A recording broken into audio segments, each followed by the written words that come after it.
going on now? Redoing this video.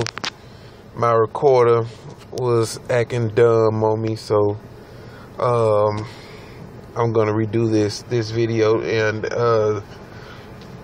looking at the title, you know what this video is about. And I wanted to discuss white abolitionists, being that the show Underground is, prevalent, so to speak, on TV.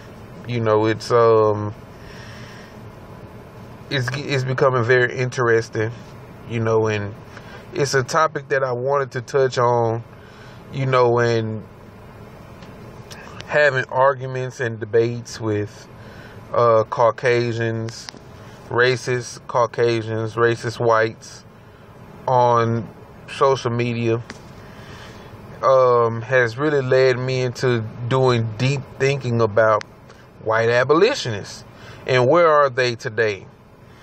Now, the first thing that I want to touch on before I get into this is the first abolitionist that comes to mind whenever we talk about white abolitionists is John Brown.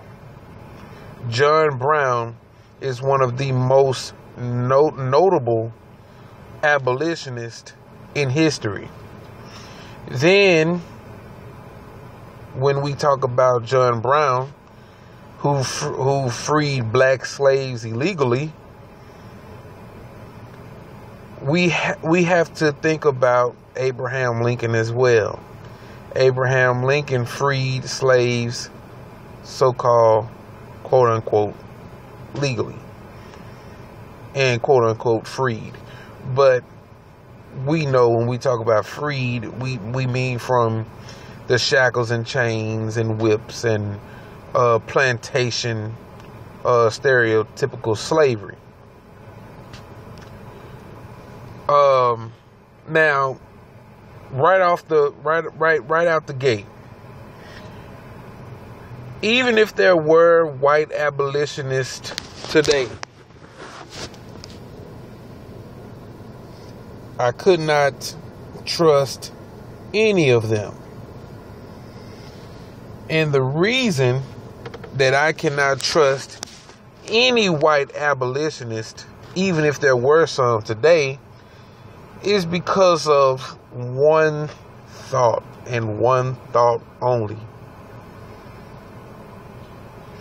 What if they're only doing it for the attention, for the notoriety, to be honored in such a way? With that being said, let me just get right into it. Now, keep in mind, John Brown freed slaves illegally. Abraham Lincoln freed slaves legally. Okay? Now, what if white abolitionists were infiltrators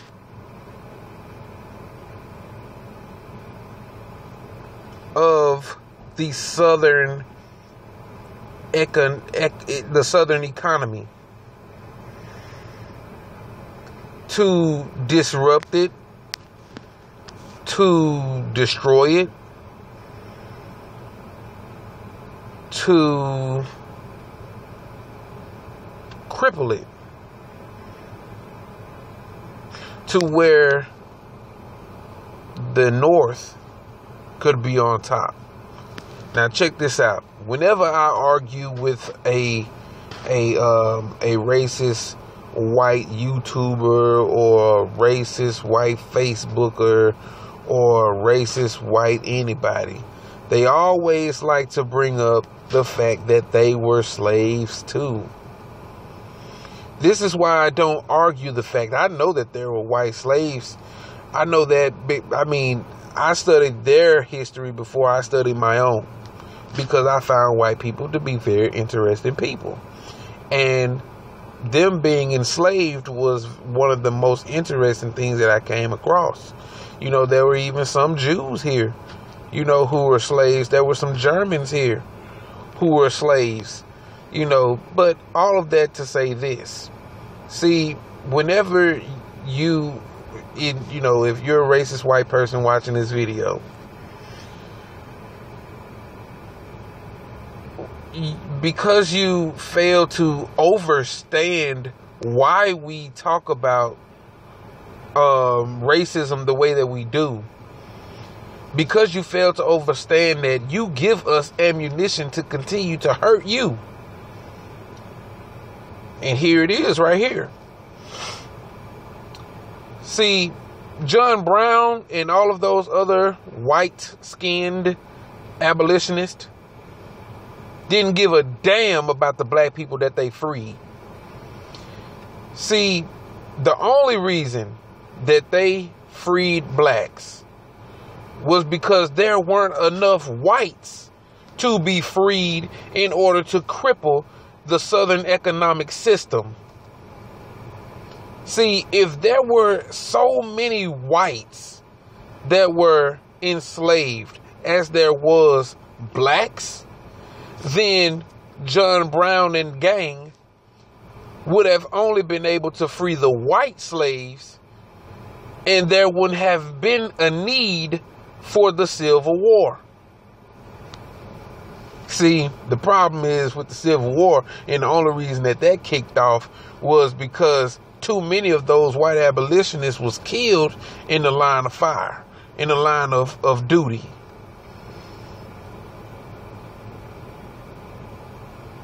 See,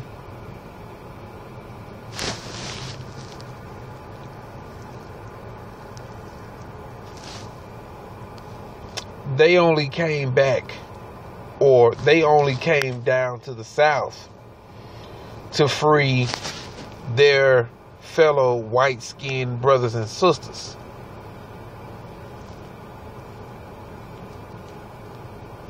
And in the process of doing so,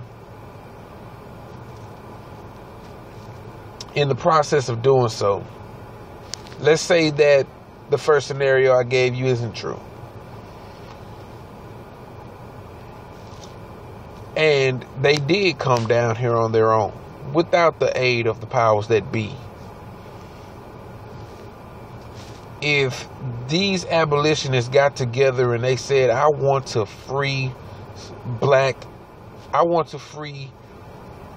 slaves, or I want to end the slavery, and every single slave that they freed, every single last one that they freed was white. And in the process of freeing those whites, they thought to themselves, oh man, there are some black slaves as well. And then contradiction kicked in.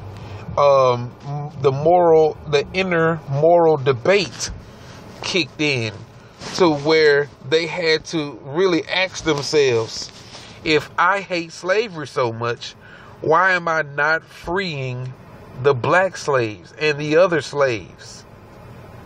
You see? But I like my first scenario better. And here's why. The North and the South. See, you don't want to, if you and your brother are in a constant arguing fight, going back and forth, arguing, and you want him to understand you and he's not listening, the last thing you want to do is kill him. The last thing you want to do is to go to war with him.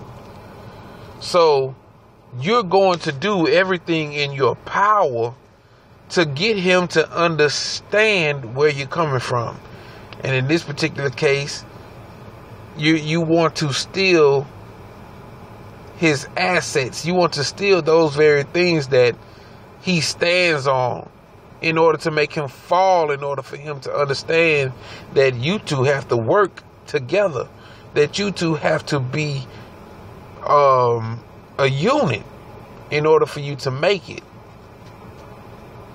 You see, both John Brown and Abraham Lincoln are from the South. From the North. I believe John Brown is from West Virginia, and Abraham Lincoln is from Washington, D.C. Both of these cities are in the North.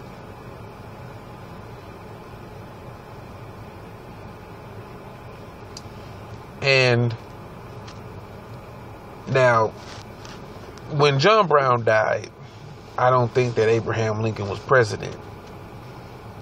I believe it was 1859 when John Brown had died. And Abraham Lincoln had became president, I want to say, 1860. Probably the same year John Brown died. Coincidentally, but there's no such thing as coincidences, right? Check this out. Now, the North and the South have been having endless debates on ending slavery. We want you to end slavery. Please end slavery. We need you to end slavery, because if you don't, we may have to, let out the big guns. This entire argument that they were having on the low, they had infiltrators, these white-skinned abolitionists. And they just weren't doing the job efficiently enough. They weren't doing the job the way that it was supposed to have been done. Not as fast as it was supposed to have been done. Not as effective as it should have been done. And so, with the passing of John Brown, not even 5 years later, 2 or 3 years after this man dies, the Civil War starts.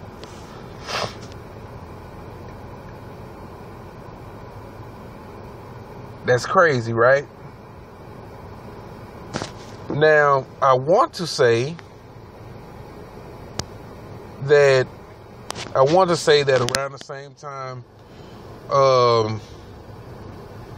there was the Nat Turner Rebellion. Or just years prior, there was the Nat Turner Rebellion. And so there was a lot of chaos going on anyway. But what made John Brown's death so significant that the entire United States, or the entire North America, so to speak, had to go to war?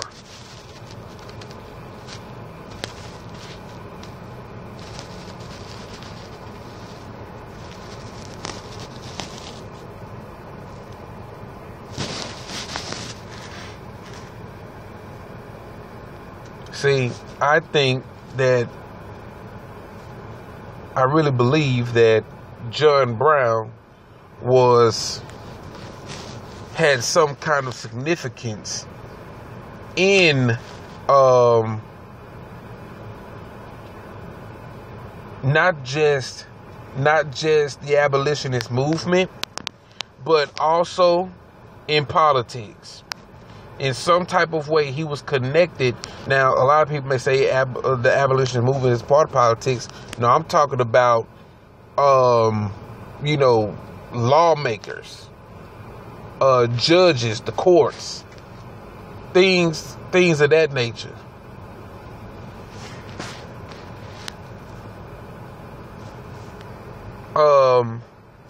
And because he was so tied in to those political individuals, there was no choice after his death. I don't even know how the white dude died. Okay, but his death had to have affected the abolitionist movement so much to where the abolitionists had to tell themselves, look, I'm not doing this anymore. I don't feel like doing this anymore. Or I don't think that we could do it without him, or we can't do this without him, and the powers that be, or the government, or whoever sent the abolitionist infiltrators, told themselves that, okay, since our abolitionists no longer want to do it, we're going to war. We tried to do this quietly. The South doesn't want to bend to, this abolitionist movement. So we're all going to go to war. And then there was war. And after the war came the Emancipation Proclamation, the so-called legal freeing of the slaves. Now, going back to my original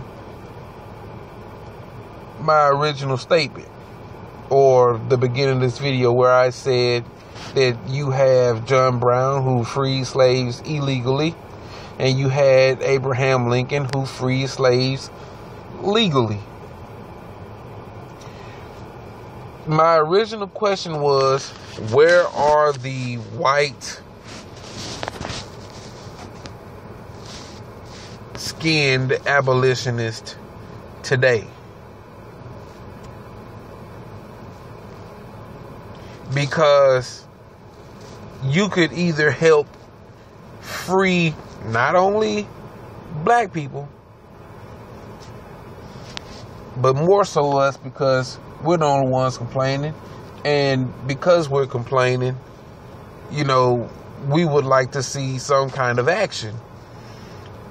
Maybe other people aren't complaining because, they got broke off a little something. All of them got a piece of the pie. Chinese, Japanese, Jews, the Indians, all of them got reparations except for us. You see? But, that's that for another story, another video. But what are you waiting for? If you say that you hate slavery, what are you, or matter of fact, you hate racism. Let's use that. If you hate racism so much, what are you doing to end it on your side of the fence? See, you're so busy trying to come on our side of the fence to tell us, just calm down. Just calm down. Racism was a thing of the past, and all this other shit. While on the other side of the fence, where you just came from, your people are still sharpening axes. They're still loading guns. They're still cutting rope. You see what I'm saying? You're trying to calm us down while your people are still preparing for war.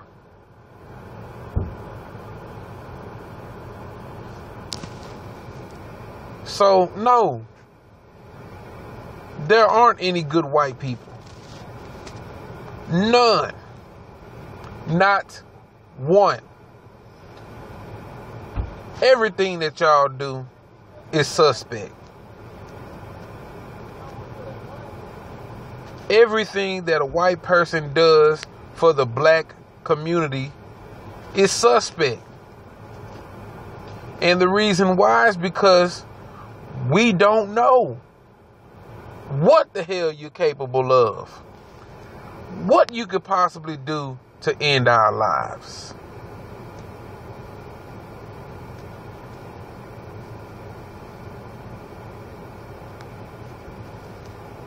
There have been many cases on both sides, but you want us to earn your trust. We could care less. But there have been too many incidences where we have trusted you and we ended up on the short end of the stick.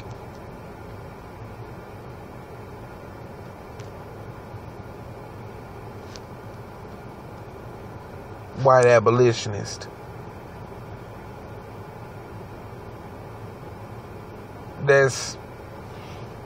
It's funny, man.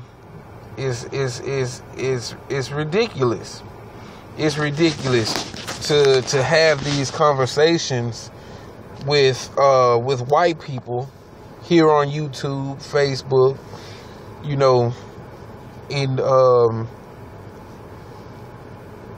other settings where they're quick to tell us, you know, just get over it. If you are not racist, why are you telling me, first of all, if you're not racist, you should understand where I'm coming from. If you're not racist, and if you're not racist, you will try to understand where I'm coming from.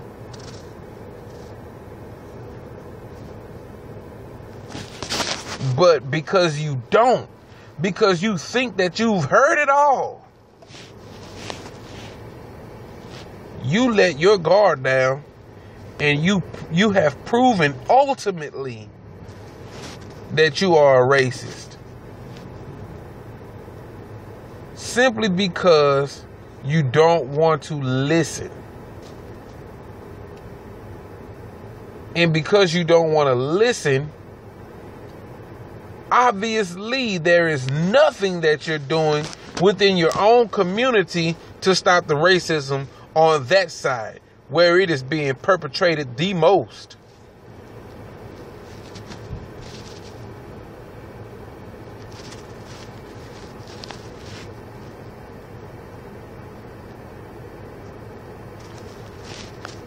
So, yeah, white people helping black people doesn't mean anything. It doesn't mean anything. What can the white man do to earn the black man's trust? Nothing. Surprise me.